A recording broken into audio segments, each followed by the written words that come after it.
अथ सत्यार्थ प्रकाश अष्टम समुल्लास। अब हमारा स्वाध्याय का क्रम आगे बढ़ता है। इसमें कहा गया है नए प्रश्न में कि जब परमेश्वर सर्वशक्तिमान है तो वह कारण और जीव को भी उत्पन्न कर सकता है। जो नहीं कर सकता तो सर्वशक्तिमान भी नहीं रह सकता। तो ये प्रश्न क्या आया कि पूर्व पक्षी कहता है कि अगर परमात्मा सर्वशक्तिमान है तो उसके लिए क्या असंभव है। वो तो जीव को भी उत्पन्न कर सकता है और जो मूल प्रकृति है उसको भी उत्पन्न कर सकता है। वो कारण है मूल प्रकृति संसार का, तो मूल कारण प्रकृति को भी उत्पन्न कर सकता है और जीवात्मा को भी उत्पन्न कर सकता है। और अगर नहीं कर सकता तो वो क्या सर्वशक्तिमान हुआ, ऐसा पूर्व पक्षी ने प्रश्न किया। तो इसका उत्तर देते हैं स्वामी दयानंद और लिखते हैं कि सर्वशक्तिमान का अर्थ पूर्व लिख आए हैं, परंतु क्या सर्वशक्तिमान वह कहता है कि जो असंभव बात को भी कर सके। जो कोई असंभव बात अर्थात जैसा कारण के बिना कार्य को कर सकता है तो बिना कारण दूसरे ईश्वर की उत्पत्ति कर और स्वयं मृत्यु को प्राप्त जड़, दुखी, अन्यायकारी, अपवित्र और कुकर्मी आदि हो सकता है वा नहीं। जो स्वाभाविक नियम अर्थात जैसा अग्नि, उष्ण, जल, शीतल और पृथ्वी आदि सब जड़ों को विपरीत गुण वाले ईश्वर भी नहीं कर सकता, जैसे आप जड़ नहीं हो सकता वैसे जड़ को भी चेतन भी नहीं कर सकता। और ईश्वर के नियम सत्य और पूरे हैं, इसलिए परिवर्तन नहीं कर सकता। इसलिए सर्वशक्तिमान का अर्थ इतना ही है कि परमात्मा बिना किसी के सहाय के अपने सब कार्य पूर्ण कर सकता है। ये उत्तर स्वामी जी ने दिया कि सर्वशक्तिमान का अर्थ क्या है कि कुछ भी करे या असंभव बात को कर दे वो सर्वशक्तिमान है क्या, तो ऐसा नहीं है। तो क्या उत्तर दिया स्वामी जी ने कि जो उसके अपने कार्य हैं, जैसे कि संसार को बनाना, चलाना, संसार का नाश करना, सभी जीवों को कर्मों का फल देना, इन समस्त कार्यों में वो स्वयं समर्थ है। इसमें किसी की भी किंचित भी सहायता नहीं लेता है, इसलिए वो सर्वशक्तिमान है। और जो वो कहें कि असंभव बात को भी कर दे तब सब सर्वशक्तिमान है, फिर तो क्या वो बिना कारण के कार्य बना सकता है। अगर बना देता है तो बिना कारण के ही फिर अपने को नष्ट भी कर दे, दूसरा कोई ईश्वर आ जाएगा, उसको उत्पन्न कर देगा और स्वयं नष्ट हो जाएगा। तो क्या ऐसा कभी संभव है? तो नहीं, ऐसा कभी होता ही नहीं है कि कोई नया ईश्वर बना दे और खुद को मार दे, ऐसा कभी नहीं होता है। फिर वो कभी जड़ पदार्थ हो जाए या दुखी हो जाए, अन्यायकारी हो जाए, कोई अपवित्र कार्य कर दे, कोई दुष्कर्म कर दे, ऐसा कभी नहीं कर सकता ईश्वर। तो ऐसा उल्टा काम वो कभी करेगा ही नहीं, इसलिए असंभव बात को नहीं करता वो। ये सब बातें असंभव हैं, ईश्वर के लिए योग्य है ही नहीं। तो असंभव बात को करे तभी सर्वशक्तिमान हो, ये कहना गलत है। तो सही अर्थ क्या है कि ईश्वर अपने कार्यों में समर्थ है, तो इसलिए कभी न तो जड़ हो सकता है, न जड़ को चेतन बना सकता है, और चेतन को भी जड़ नहीं बना सकता है। तो पृथ्वी आदि सब पदार्थ जड़ हैं, इनको चेतन नहीं कर सकता, और स्वयं चेतन है, हम सब जीवात्मा चेतन है, तो चेतन को जड़ भी नहीं कर सकता, उसका ये कार्य ही नहीं है। तो सर्वशक्तिमान का अर्थ इतना ही है कि अपने जो भी उसके कार्य हैं, ये ब्रह्मांड का निर्माण करना, समस्त सृष्टि का संचालन करना और असंख्य कर्मों को हर समय, असंख्य जीवों को हर समय कर्मों का फल देना, उनके कर्मों को देखना, उनके प्रति न्याय करना, ये जो कार्य है वो ईश्वर का है। वो इसमें अकेले ही समर्थ है, किसी की किंचित भी सहायता नहीं लेता है, इसलिए वह सर्वशक्तिमान है। यही सर्वशक्तिमान का अर्थ हुआ। तो इस बात को स्वामी जी ने यहाँ समझा दिया है कि परमात्मा के नियम सत्य हैं और पूरे हैं, अर्थात पक्के हैं, इसमें कभी परमात्मा भी परिवर्तन नहीं करता है। तो परमात्मा इसलिए सर्वशक्तिमान है कि वो अपने नियम को बिना तोड़े ही अपने सभी उद्देश्य को पूर्ण कर लेता है।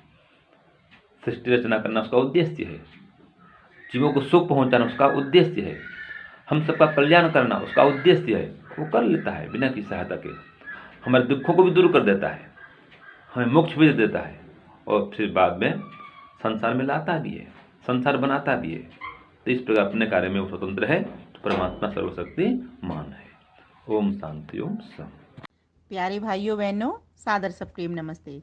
अभी आप स्वामी जी को सुन रहे थे।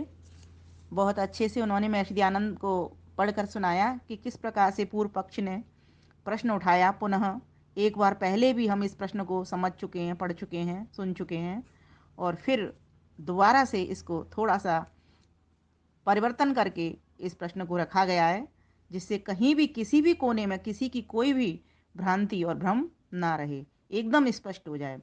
तो आज ये प्रश्न जो कहा गया है उसको एकदम स्पष्ट खोला गया है यहाँ पर। आइए मैं इसको काव्य में कहती हूँ। इसकी एक तर्ज भी मैंने अलग से दी है, आज थोड़ा सा आपको अच्छा लगेगा और डिफरेंट कर दिया है। शक्तिमान परमेश्वर यदि तो जीव प्रकृति दोनों को बनाए, यदि कर न सके ऐसा तो फिर कैसे सर्वशक्तिमान कहाए। ये पूर्व पक्ष ने प्रश्न रख दिया है शक्तिमान परमेश्वर यदि, तुम कहते हो ईश्वर शक्तिमान है शक्तिमान परमेश्वर यदि तो जीव प्रकृति दोनों को बनाए। हम तो ये जानते हैं कि अगर कोई शक्तिमान हो सकती है तो वो जीव को भी और प्रकृति को दोनों को बना सकती है। अगर ऐसा नहीं कर रही है तो फिर वो सर्वशक्तिमान क्यों, फिर वो सर्वशक्तिमान नहीं है। ये पूर्व पक्षी की ओर से प्रश्न आया है। तो उत्तर देता सिद्धांती, तुम नहीं समझ पाए अब तक, पहले भी तुम्हें बताया है, पहले भी तुम्हें बताया है, जो बिन अन्न सहायता करे काम वही ईश्वर तो कहाया है, जो बिन अन्य सहायता करे काम वही ईश्वर तो कहाया है। तुम्हें अभी तक समझ नहीं आई। मैंने पहले भी बताया था तुम्हें कि जो बिना किसी की सहायता से अपना काम स्वयं कर लेता है उसको ईश्वर कहते हैं, मतलब वह सर्वशक्तिमान ईश्वर है। यदि तुम चाहते हो असंभव को जो संभव कर दे वो ईश्वर, यदि तुम ये चाहते हो कि किसी असंभव काम को संभव कर देता है वह सर्वशक्तिमान होता है, तो ये बात ठीक नहीं है। यदि तुम चाहते हो असंभव को जो संभव कर दे वो ईश्वर, ऐसा ईश्वर न कदापि करे क्योंकि लागू नियम स्वयं पर। ऐसा नहीं है कि वो तुम्हारे ऊपर ही नियम लागू करता है, उसके अपने भी नियम है, वो अपने भी नियमों में परतंत्र है, बना हुआ है कि जो काम उसके हैं जिस तरह से करने हैं उसी तरह से उसे करने हैं।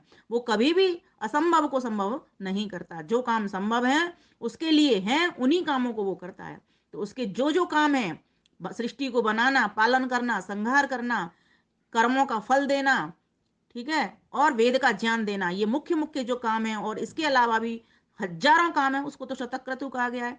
सभी कामों को वो करने वाला है, लेकिन किसी की भी किंचित मात्र सहायता वो नहीं लेता, इसीलिए उसका नाम सर्वशक्तिमान है। तो कहा यदि तुम चाहते हो असंभव को जो संभव कर दे वो ईश्वर, ईश्वर ऐसा न कदापि करे क्योंकि लागू हो नियम स्वयं पर। बिन कारण यदि वह कार्य करे तो फिर तो स्वयं को भी मार सके। अगर वो बिना कारण के, अगर प्रकृति नहीं होती और संसार को बना देता, सोचो, तो फिर तो वो स्वयं को मार भी तो सकता था, दूसरा ईश्वर खड़ा कर सकता था। और स्वयं कभी जो जड़ नहीं हो सकता, स्वयं चेतन है, वो जड़ हो जाता। कभी जो सुखी है तो कभी दुखी नहीं होता, तो फिर वो हमेशा सुखी ही नहीं रह सकता, अर्थात दुखी भी हो जाता वो। और जो हमेशा न्याय करने वाला है वो फिर अन्याय भी हो जाता, और जो हमेशा पवित्र है वो अपवित्र भी हो जाता।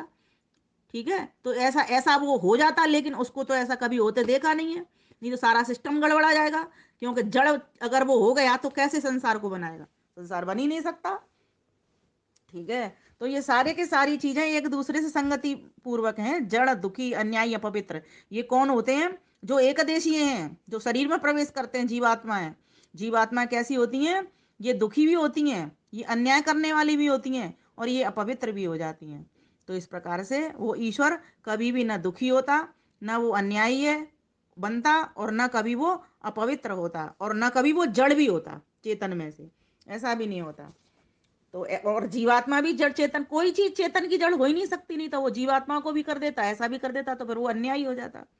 ऐसा कुछ जो सिद्धांत है वैसा की वैसा ही रखता है वो। और हर बार सृष्टि में एक जैसे उसके सिद्धांत होते हैं, उसके सिद्धांत और नियम हमेशा सत्य रहते हैं और पूर्ण है, कभी भी उनमें कोई अधूरापन नहीं है और कोई गलत कर्म नहीं है उसका। बिन कारण यदि वह कार्य करे तो फिर तो स्वयं को भी मार सके। जड़ दुखी अन्यायी अपवित्र भी हो और दूजा ईश्वर भी बना सके। ईश्वर वह काम ही कर सकता जो उसके नियम के हैं अनुकूल, जो उसके नियम के हैं अनुकूल। अग्नि जल पृथ्वी आदि के गुण वह कर न सके स्वभाव प्रतिकूल।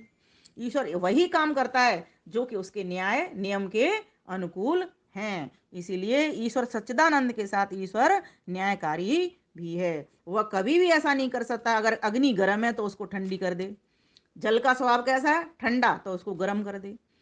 ठीक है, तो इस प्रकार से जितने भी पृथ्वी वायु सभी के गुणों को उलट पुलट कर दे, ऐसा वो कभी भी नहीं कर सकता। जिन जिन तत्वों के जो जो गुण हैं उन उनके अंदर वो हमेशा मौजूद रहते हैं।